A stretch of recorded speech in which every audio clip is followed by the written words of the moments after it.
전에 섬기던 교회에 한 노인이 있었습니다. 늦지막이 신앙생활을 시작하셨는데 그리 열심히지는 않았습니다. 설교도 별로 이해하는 것 같지 않았고 다만 아들의 권유를 받아 교회에 나오시는 것 같았습니다. 어느 날 갑자기 쓰러져서 중환자실에 들어가셨다고 전갈이 와서 급히 달려가 보았습니다. 의식이 없으셔서 아무리 말해도 반응이 없습니다. 한참을 앉아 이 얘기 저 얘기 해보았지만 도무지 반응이 없었습니다. 난감해 하다가 이래서는 안 되겠다 싶어 알아듣든 못 알아듣든 내 할 일을 해야겠다 싶어 손을 잡고 찬송을 한 장 나지막히 부르고는 그리고는 말씀을 전하는데 노인이 갑자기 입술을 움직이기 시작합니다. 뭔가 말을 하는 듯이 보였는데 정확히 알아듣기가 어려웠습니다. 그래서 귀를 그 얼굴에 가까이 대고서는 뭐라고 그러나 자세히 들었더니 이런 말이었습니다. 주여. 믿음도 별로라고 여기던 분이었는데 그분이 무의식 중에 내뱉는 말이 주여였습니다. 제가 얼마나 놀랐는지 그 자리에서 저도 속으로 그런 기도를 했습니다. 주여, 훗날에 나도 사람들이 의식을 잃었다고 할 때 내 입에서 주여란 고백이 꼭 나오게 하옵소서. 성경에 나오는 주여란 말 중에 가장 실감나게 나타나는 것이 오늘 읽은 성경 본문입니다. 예수님의 산상수훈 부분에 해당되는 말씀인데 그 배경이 이러합니다. 천국 문 앞 수많은 사람들이 몰려 있습니다. 이제 천국에 들어가느냐 못 들어가느냐 하는 일생에 있어서 가장 중요한 그런 때입니다. 초조하게 그들은 천국 문이 열리기를 기다리고 있는데 이윽고 천국의 문이 열리며 누군가가 나옵니다. 누굴까? 천국의 주인 예수님이십니다. 얼마나 반가웠겠습니까? 훈련소에서 말이죠. 짝대기 하나 이등병이라도 아는 이를 만나면 구세주를 만난 것 같이 든든한데 그 절체절명의 순간에 예수님을 만났습니다. 그러자 많은 사람들이 그 예수님을 향하여 일제히 주여 주여 하면서 부르짖습니다. 주여 주여 우리가 주의 이름으로 선지자 노릇하며 주의 이름으로 귀신을 쫓아내며 주의 이름으로 많은 권능을 행치 아니하였나이까. 무슨 뜻입니까? 자기들을 인정해 달라는 것입니다. 자기들은 주님의 일꾼이 되어서 주의 일을 했다는 것입니다. 여러분, 주의 일꾼이 되어 주의 일을 하는 것, 그것은 오늘 말씀에 의하면 천국 문 앞에서도요 히든카드로 내놓을 만큼 큰 힘이 있는 겁니다. 주의 일꾼이 된다는 것은 주님의 인정을 받는다는 것이며 그러한 일에는 반드시 상급이 있다는 것을 뜻합니다. 주님을 위한 수고를 어찌 주님이 잊을 수 있겠습니까? 나를 위하여 평생 일하는 사람을 여러분은 과연 잊을 수 있습니까? 평생 자기를 도와 함께 일을 한 사람과 늘 자기를 의미하는 사람 중에 누구에게 여러분 더 애착이 가시겠습니까? 물론 예수님께서는 너희를 저주하는 자를 위하여 축복하며 너희를 모욕하는 자를 위하여 기도하라 하셨습니다. 그러기에 우리는 원수에게조차 저주보다는 위하여 기도를 해 주어야 하죠. 그럼에도 현실적으로 자기를 이해하고 늘 도와 함께 일을 하는 사람, 그를 향한 기도가 늘 앞서지 않겠습니까? 같은 뜻을 품고 같은 희망을 안고 같이 일한 동역자가 그래서 중요하고 소중한 것 아니겠습니까? 주의 일꾼이 된다는 것은 바로 이것입니다. 주의 일꾼이 된다는 것은 주님으로 나를 잊지 못하게 하는 첩경입니다. 자기의 하늘나라의 신분이 확실시 되는 일입니다. 전에 제가 전도사 시절에 섬기던 교회에 해군 중령이 한 분이 있었습니다. 늦게 신앙에 입문하여서 순수한 심령으로 말씀을 받고 신앙생활을 하던 분이었는데 세례를 받고 몇 년 후에 서리집사가 되어서 서리집사 임명장을 받았습니다. 며칠 후에 제가 그 집에 신방을 갔는데 놀랍게도 그 그 집 거실 한가운데 서리 집사 임명장을 액자에 넣어서 턱하니 걸어놓고 있었습니다. 그것이 하도 신기해서 쳐다보는 나를 보고 그분이 그러더라고요. 그동안은 세상의 직분과 계급, 상장에 온 신경을 쓰며 나는 살았습니다. 그런데 이제는 그런 것보다 더 귀한 것이 있다는 것을 깨달았습니다. 천국 문 앞에서 천사들이 나를 보고 넌 누구냐? 라고 물으면 나는 서슴지 않고 이 임명장을 보여줄 겁니다. 그러면 그들이 나의 과거에 대해서는 잘 모르겠지만 임명장을 보고 내가 주의 일꾼인 줄은 알아보겠죠. 군인이기에 군인다운 발상이지만 세상의 서리집사 임명장으로 그렇게 의미심장한 뜻을 부여하고 감격해하는 사람은 그때 처음 보았습니다. 안수집사, 장로, 권사, 집사, 목사, 전도사, 우리가 하늘의 직분을 받는다는 것, 그것은 확실한 우리의 신분, 주의 일꾼이 되는 것입니다. 믿음의 세계에서는 어디 가나 장로입니다 하면 장로님이십니까? 라고 인정을 해주는 겁니다. 권사입니다, 목사입니다, 전도사입니다 다 인정을 받는 거죠. 주님의 종이군요. 인정을 받고 존경을 해주죠. 이것은 확실한 우리의 신분이요 주님께서 우리를 사랑하신다는 증거이기도 합니다. 영광스럽게 여겨 주의 일꾼이 되어 함께 충성합시다. 주님이 약속해 주셨습니다. 죽도록 충성하라. 그리하면 내가 생명의 멸관을 네게 주리라. 그러면서 그러셨습니다. 맡은 자들에게 구할 것은 충성이니라. 천국 문 앞에서 모두가 주야 주야 하는데 주님께서 내 목소리를 구분하여 들으시고 얼굴을 돌려 나를 찾으시고 환한 얼굴로 한 걸음에 달려와 맞아줄 그런 충성스러운 주의 일꾼, 그 얼마나 행복하겠습니까? 주님께서 그 많은 일꾼들 중에서 내 목소리를 구분하여 들을 수 있을 정도로 그렇게 우리 충성스럽게 살다가 주님의 나라로 갑시다. 그런데 말이죠, 문제가 하나가 있어요. 이러한 충성 못지않게 중요한 것이 하나가 있어요. 주여 주여 하는 사람들에게 예수님은 뜻밖의 말씀을 하십니다. 그때 내가 그들에게 밝히 말하되 내가 너희를 도무지 알지 못하니 불법을 행하는 자들아 내게서 떠나가라 하리라. 이게 무슨 소리입니까? 예수님께서 그들을 모르신다는 선포입니다. 심지어 떠나가라고까지 하십니다. 아니, 그들은 예수님의 이름으로 평생 일을 했다는데 왜 예수님은 그들을 모른다 하시는 겁니까? 이유는 하나입니다. 불법을 행하기에. 행하기는 행하는데 불법으로 열심을 내고 불법으로 땀 흘리고 불법으로 쑥덕대고 했기에 예수님께서 모른다고 떠나가라고 말씀을 하십니다.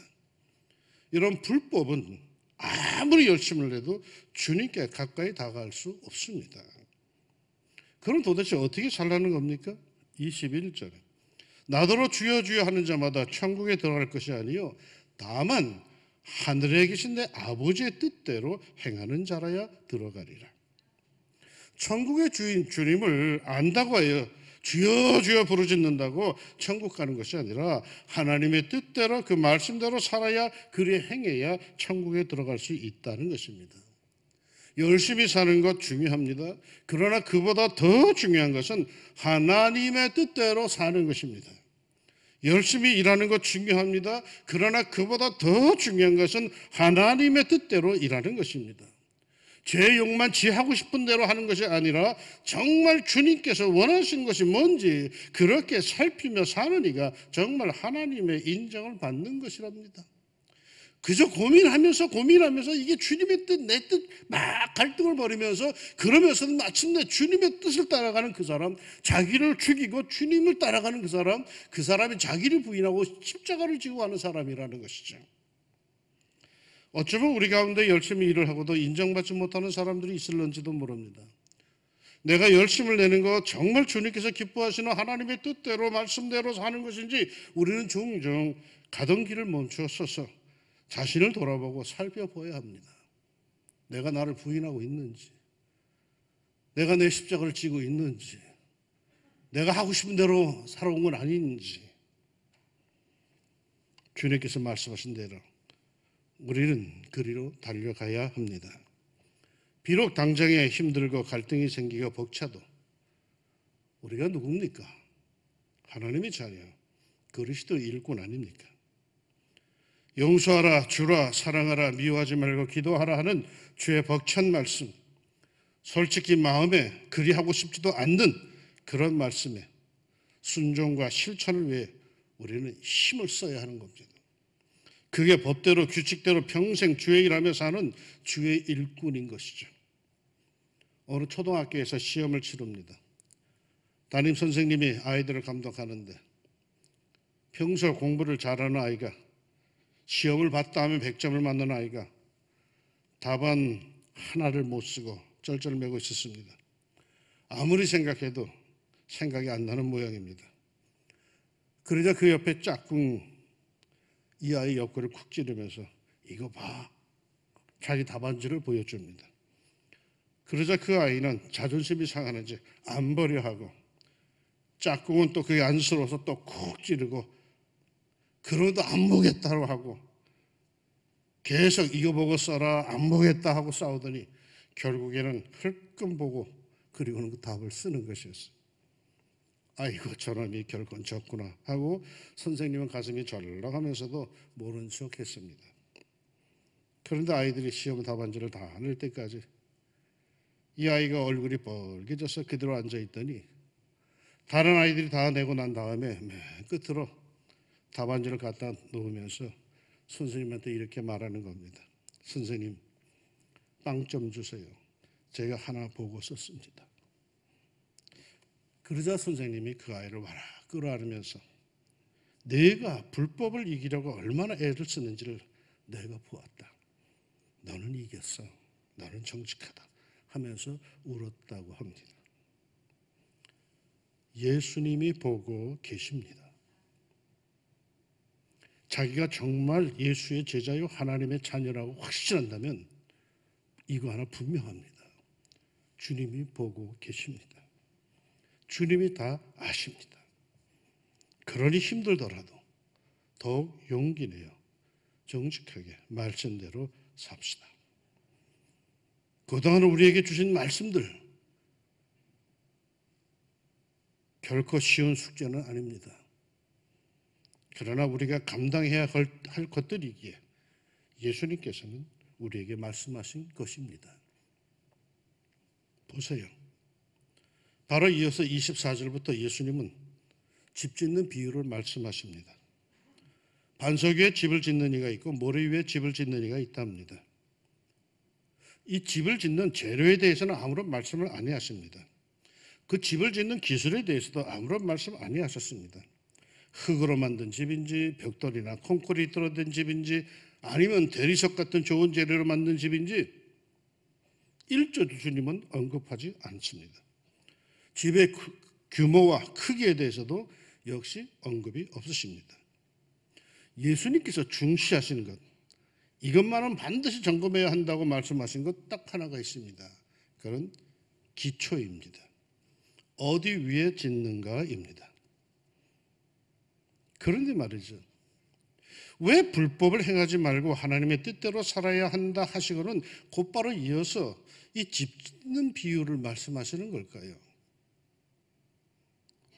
반석 위에 집을 짓는 이가 있고 모래 위에 짓는 이가 있다는데 누가 더 쉬울까요? 모래 위에 짓는 이가 더 쉽겠죠. 반석 위에 집을 지으려면 만만하지 않습니다. 물론 요즘에 건축학이 발달돼서 모래 위에도 쉽게 짓습니다만은 반석 위에도 쉽게 짓고 모래 위에도 어렵게 짓습니다만은 그 당시에는 그 의미가 아닙니다. 그 이미지, 반석 위에 집을 짓는 것과 모래 위에 집을 짓는다? 누가 쉽겠느냐 하는 이미지가 제일 먼저 떠오릅니다. 반석 위에 집을 지으려면 만만하지가 않죠. 그러나 예수님의 말씀은 반석 위에 지으랍니다. 그 방법이 뭘까요? 어떤 이가 반석 위에 집을 짓는 이란 말입니까? 이렇게 말씀하십니다. 그러므로 누구든지 나의 이 말을 듣고 행하는 자는 그 집을 반석 위에 지은 지혜로운 사람 같으리니 나의 이 말을 듣고 행하지 아니하는 자는 그 집을 모래 위에 지은 어리석은 사람 같으리니. 듣기는 여러분 다 똑같이 듣습니다. 그러나 그렇게 듣는 것만으로는 아무런 소용이 없습니다. 듣고 행해야 합니다. 말씀을 듣고 행함으로 자신의 삶의 기초가 반석 위에 세워지는 것입니다. 말씀은 수도 없이 들었는데 왜 그 집안이 위태위태합니까?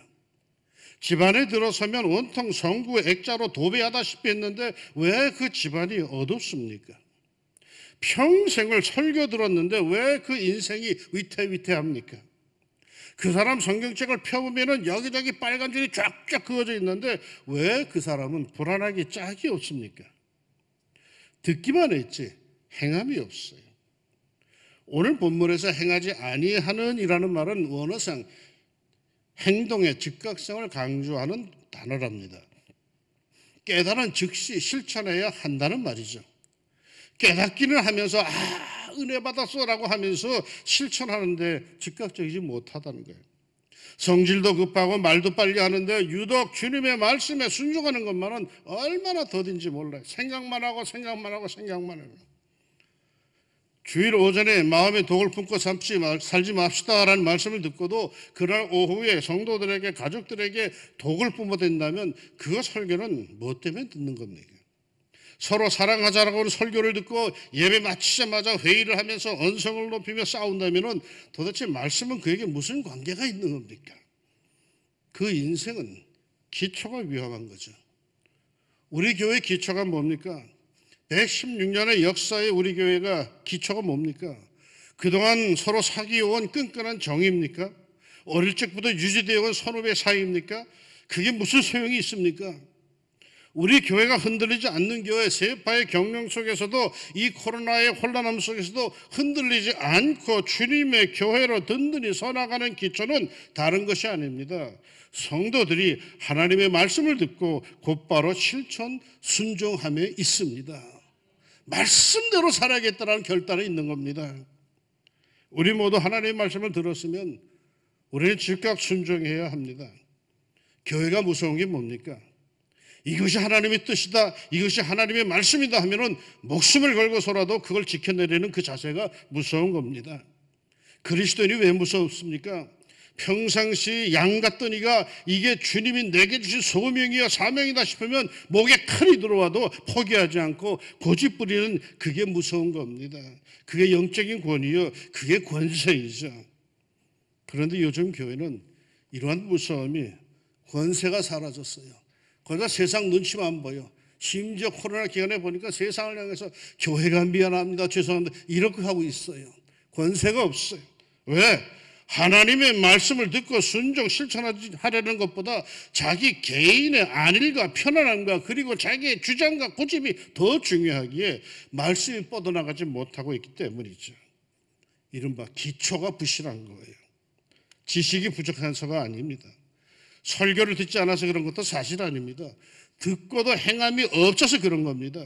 몰라서가 아닙니다. 순종하지 않아서 그렇죠. 은혜는 받으면서도 현장에서 현실에서 실상 그렇게 할 수 없다고 하는 수많은 이유들을 들이대기에 그러합니다. 여러분, 하나님의 말씀은 들어야 하고 그 들려온 말씀과 감동에는 순종, 즉각 실천해야 합니다. 그래야 그 집 든든하게 섭니다. 아무리 오래된 교회라도 말씀을 듣고 즉각 순종, 즉각 실천하는 이들이 많아야 든든히 서갑니다. 세월이 흘러간다고 든든해지는 거 아닙니다. 순종과 실천이 없는 교회는 부실해집니다. 녹이 씁니다. 들음이 기초가 아니에요. 듣고 행함, 순종하고 실천함이 교회와 신앙의 기초입니다. 아무리 좋은 쌤이나 좋은 설교 돌아다니며 들어도 소용없어요. 듣고 실천하는 것, 순종하는 것. 그런데 말이죠, 그게 힘든 거예요. 자기 생각, 자기 이성, 지성, 신앙 다 있는데 하나님의 말씀 텅 부딪힐 때 야, 이거 이래야 되나, 그렇게 해야 되나, 나를 죽여야 되나, 승질 죽여야 되나, 이게 어려운 거예요. 그런데 예수님은 그렇게 하래요. 그게 참 힘든 거래요. 그러나 이 기초가 든든해야 개인이건 교회건 부흥하게 됩니다. 목사님이 설교만 잘하면 교회는 부흥된다고 저는 믿었어요. 그런데 이제 목회를 마무리하는 단계에서 돌아보니까 그게 아니더라고요. 부흥하는 교회는 목사님들의 설교보다도 그 교회 성도들이 주어지는 말씀을 하나님의 말씀으로 받고 한 주간 그리 살려고 애를 쓰고 실천하기 위해서 힘을 쓰며 부흥의 역사가 일어납니다. 목사님의 설교가 이러니 저러니 하는 교회는 결코 설교학 박사 아니라 박사 할애비가 와서 설교를 해도 그 부흥이 없고요. 부흥하는 교회는 그저 일자무식의 목사님이 설교를 해도 그저 단순하게 그 말씀대로 살기 위해 애를 쓰며 서로를 격려합니다. 그게 반석 위에 세워지는 교회의 모습입니다. 주일에 말씀을 듣고 그 말씀이 실천되는, 그 말씀이 위세를 펼치는 한 주간의 삶이 되게 하십시오. 그게 쉽지 않지만 그래도 노력하고 힘쓰는 것이 반석 위에 집을 짓는 것이요, 주님께 인정받는 성도가 되는 길입니다. 천국문 앞에서 주여 주여 하는 것이 능사가 아닙니다. 천국문 앞에서 주여 주여 한다고 주님께서 다 알아주는 것도 아닙니다. 아무리 열렬하게 그리고 간절하게 부르짖어도 받아들여지지 않는 이들이 있습니다. 내가 평생 주의 이름으로 일을 했습니다 라고 해도 주님이 거들떠 보지 않는 이들이 있습니다. 믿음의 도리를 따라 실제로 행합시다. 말씀을 듣고 그 말씀의 감동대로 한 주간을 살아갑시다. 그러면 반석 위에 집을 지을 것이고 마침내 주님께서 그 집의 주인이 되시어 복된 것들로 그 집안에 가득 채워 주실 겁니다. 오늘 말씀은 산상수훈의 결론입니다. 즉 마태복음 5장, 6장, 7장에 집중된 예수님의 황금 같은 가르침의 결론입니다. 결론이 뭡니까? 주여 주여 한다고 다 된 게 아니다. 주옥 같은 정말이지 귀하고도 귀한 말씀을 직접 들었다고 다 된 것도 아니다. 힘들고 어려워도 주님의 말씀을 들은 그대로 순종, 실천하기 위해 애를 써야 한다는 것을 말하고 있습니다. 그게 그야말로 반석 위에 집을 짓는 것이고 그 반석 위에 집을 짓기 위해서 힘을 써야 한다는 걸 말하고 있습니다. 그가 주님의 인정을 받는 하나님의 자녀의 참된 그리스도인이라는 거죠. 힘이 들고 고민이 되고 자존심이 상해도 이를 악물고서라도 말씀대로 순종하고 실천하는, 즉 반석 위에 집을 지을 때 하나님은 마침내 행복과 평강과 보화로 그 집 방마다 가득 채워 주실 겁니다. 이 은혜의 축복이 반석 위에 집을 짓는 여러분에게 있기를 축원합니다. 기도합시다. 마태복음 5장, 6장, 7장에 있는 중요한 말씀들을 저희가 석 주간에 걸쳐서 보았습니다. 다른 성경 말씀도 다 그러하지만 마태복음 5장, 6장, 7장 그 산상수훈을 읽을 때는 솔직히 마음이 조금 거시기 합니다. 야, 이게 다 어떻게 이걸 지키며 살지? 라는 생각이 참 많이 듭니다.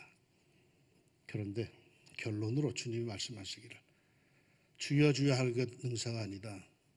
정말 힘들고 어렵고 자존심 상하고 손해를 보더라도 네가 정말 주의 제자라면, 하나님의 자녀라면 그렇게 살아야 된다. 노력해야 된다. 그게 반석 위에 집을 짓는 거다. 주님이 말씀하시니 더 큰 고민이 됩니다마는 그래도 성령의 도우심, 그 감동을 따라서 우리의 삶의 현장에 더욱더 예수님의 말씀이 살아날 수 있도록 순종하며 살게 하여 주옵소서. 이번 한 주간도 우리들이 살아갈 때 내 성질보다, 내 고집보다, 내 지식보다 주님의 말씀과 주님의 사랑이 더욱 내 삶을 채워가고 리드해 갈 수 있도록 주님 저희를 도와주시고 성령의 감동 속에 따라가게 하여 주옵소서. 예수님의 이름으로 기도합니다.